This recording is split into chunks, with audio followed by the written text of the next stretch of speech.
welcome Carolyn Miles of University of Virginia Darden School of Business and Mark Viso of Food for the Hungry.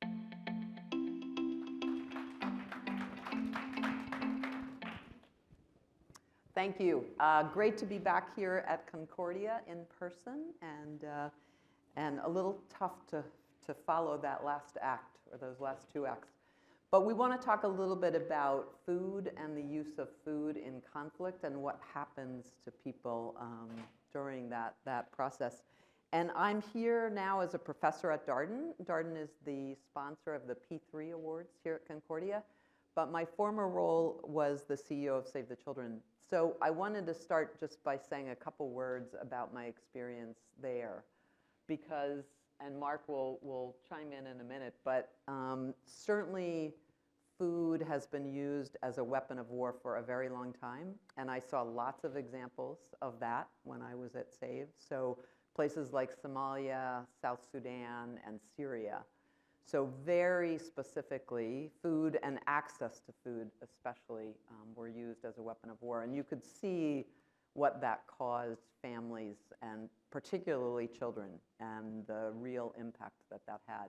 So we want to dig into that a little bit, and we'll also talk towards the end a little bit about solutions. So Mark, I want to start and talk a little bit about one of the places that today you really see this issue of food security in a big way, and that's Ethiopia. So maybe you can talk a little bit about what your organization, Food for the Hungry, is seeing in Ethiopia, what you're doing about the problem, and what that looks like on the ground.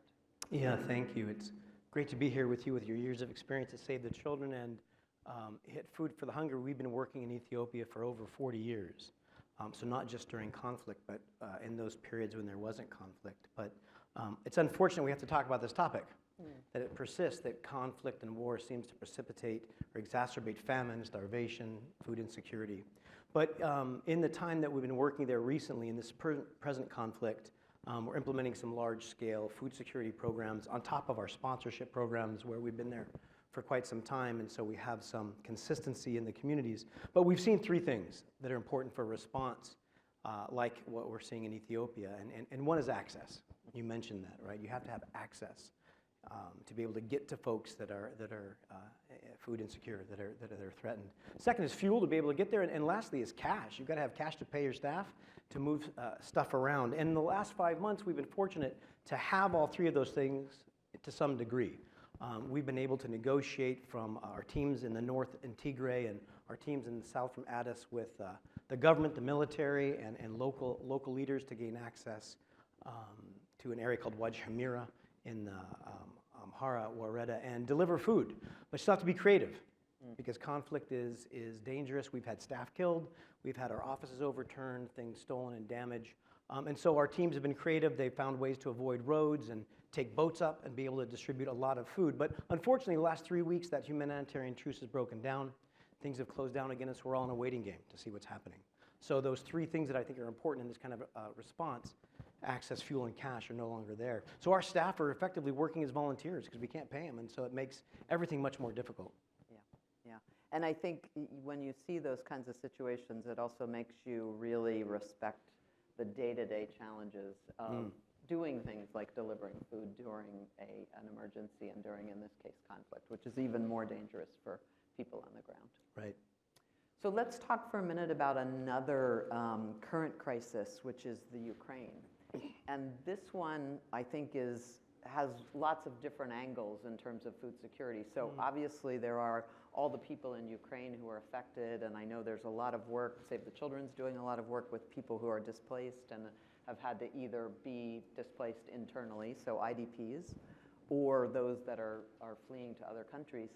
But it's also really affecting the global food supply. So can you talk a little bit about that and what you're seeing there on the ground as well? Yeah, I think that's right. You know, we had a real tenuous food security situation before the Ukraine conflict. You know, we saw the Sahel, we see the Horn of Africa, even in Latin America with Guatemala with the drought, so that, you know, folks were food insecure before this, and this just exacerbates it, right? So even here in the U.S., you know, we feel it, but even more so around the world where, for example, with World Food Program trying to mount a response to places like Ethiopia we talked about, they get 50% of their wheat from Ukraine. And so they're in deficit already. We know that, 75% of the sunflower oil that so many people in Africa rely on for cooking comes from Russia and Ukraine. That's been throttled. And so it just has really exacerbated the food situation that we already had. Another thing that exacerbates it is climate. And we're seeing climate have tremendous effects on the ground. Whatever people hear about the science, when you're on the ground in Ethiopia or where I was just last week in the Philippines, it's disrupted people's lives. So we met last week with a group of fisher folks who've been fisher people for decades, but because of persistent storms and heating of the ocean, they've given it up, and last year they moved a mile inland and started being farmers. So climate and conflict together, plus of course COVID, exacerbates everything. Yeah, and you see that same kind of impact, I think, in places in sub-Saharan Africa with pastoralists, right, their whole lives have been about being pastoralists and moving from one place to the other, and now suddenly there's nowhere to go. The food doesn't exist anywhere, and how do those people make a living, feed their families, actually survive? That is a really tough impact, as you said, of climate as well. So let's try to be a little more positive and talk about some of the solutions. We talked about kind of on the ground, how do you help your teams just kind of be innovative, come up with new ways to do things, try new directions, but there are also some bigger solutions out there. So maybe talk a little bit about that and some of the things, and I know Food for the Hungry does this with other organizations as well, but what are some of the things you're trying to do to change things kind of at the higher level? Yeah, I think that's right. Conflict and war causing famine and food insecurity is such a pernicious problem. It's going to be a hard thing to untangle and overcome, right? You know that from Save the Children and where you are at Darden now. So it's going to be a complex and integrated approach. I think that's important. And I think the first place to start is mindsets. Make sure that we think that this is not a good thing and be able to somehow institutionalize that in different laws or resolutions or norms. And so one of the things that we've been doing, and I know that Save the Children has been active in this space for years, is recently advocating for the passage of a resolution condemning war and conflict as an instrument of famine, passed the Senate unanimously recently. It's up in front of the House. So I think advocacy is important, and getting that on the book so we can all have the same mindset that this is not acceptable.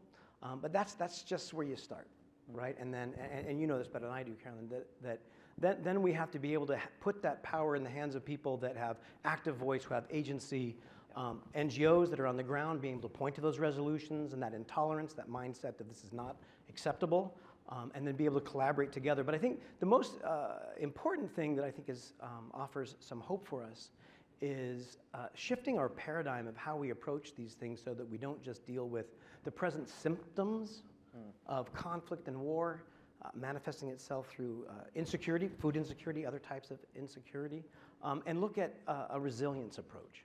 What does it look like to be able to have an integrated, holistic approach to understand the underlying systems and structures that cause these types of fragility in the first place? In 2019, the U.S. Congress passed the Global Fragility Act that talks about several countries that are affected by fragility and adopting this paradigm of resilience, right? How do we prepare for predictable, but more importantly, unpredictable events that can disrupt progress to overcome poverty and injustice and marginalization, and look at how those systems can collaborate, and we can change those systems and structures that we have a better chance to have adaptation.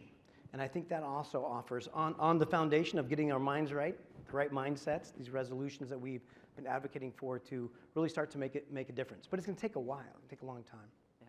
Well, and I think you see in places like Ethiopia, you also see this, that it's actually, those things can be things that will push the local government, right, the national government in those countries to say, actually, there's a lot more that we can do. And sometimes I think we think, a resolution by U.S. Congress, how much difference does it really make if we kind of condemn these things? But a lot of times you do see that used inside of countries to say, it's a hook that people can kind of grab onto and say, this is something that we don't want to be the ones that are called out as the country that doesn't really, do this and that is going against this. I think that's a good sophisticated understanding of why resolutions or pronouncements make sense, because a skeptic in me says, well, so what? We passed a resolution, so how does that change people's lives on the ground? Yep. And you're right, it gives us that incentive, that organizing principle to all coalesce around and to use that to hopefully hold local governments, international organizations accountable and responsible. Yeah. Yeah. Well, thank you, Mark. I think one of the things that we can take away from this session is that this issue of kind of using food as a weapon of war is something that we have all dealt with for a long time. There are ways to kind of be innovative on the ground, and I think more and more people are doing that. There are ways to negotiate on the ground, but there also just needs to be more action at that higher level. And obviously places like Concordia are where people get together around these kinds of issues and they start talking about them, and helps. Governments, businesses, NGOs all have to kind of get behind those Right. issues and say, we're going to do something about it. Because at the end, children, families, Right. those that are in the middle of these conflicts are the ones that are really, really suffering because of these issues. Yeah, it's unfortunate that those that are least able to advocate for themselves are the most affected.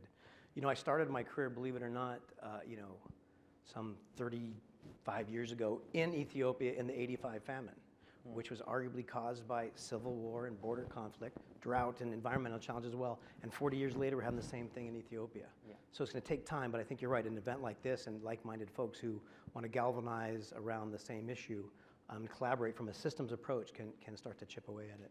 Yeah. Great. Well, thank you, Mark. Thank you. And thank you. Thank you for being here.